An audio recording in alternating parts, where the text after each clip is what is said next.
Avant chaque gazage, les SS prenaient des mesures très strictes.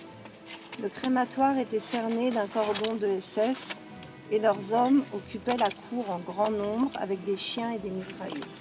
Dans les crématoires 2 et 3, le vestiaire et la chambre à gaz se trouvaient au sous-sol. Un grand vestiaire d'environ 280 mètres carrés et une chambre à gaz où on pouvait gazer jusqu'à 3000 personnes à la fois. Les crématoires 4 et 5 comportaient 3 chambres à gaz. Leur capacité globale était de 1800 à 2000 personnes au plus. Les gens, à leur approche du crématoire, voyaient tout. Cette terrible violence, le terrain tout entier cerné de SS en armes, les chiens qui aboyaient, les mitrailleuses, tous doutaient, surtout les juifs polonais. Sans doute étaient-ils animés d'un noir pressentiment. Mais aucun d'eux, dans ces pires cauchemars, n'aurait pu imaginer que dans 3 ou 4 heures, ils seraient réduits en cendres. Le moment le plus affreux était l'ouverture de la chambre à gaz.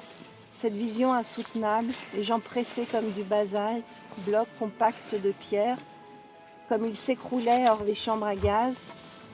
Plusieurs fois j'ai vu cela et c'était le plus dur de tout. À cela, on ne se faisait jamais. C'était impossible, impossible.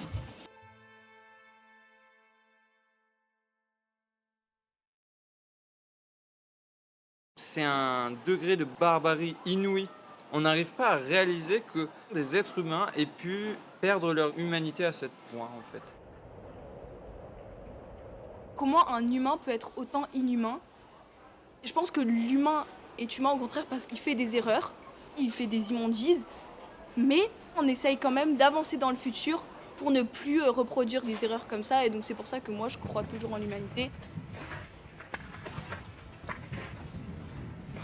On a vu sur cette porte d'entrée une phrase qui m'a choqué, c'est le travail en libre.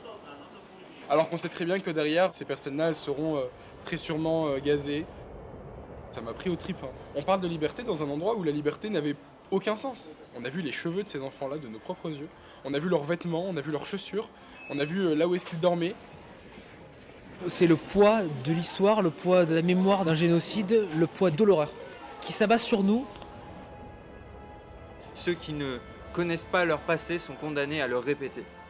Il faut transmettre. Ça permet aux générations futures de, on l'espère, ne pas recommencer ce genre d'ignominie.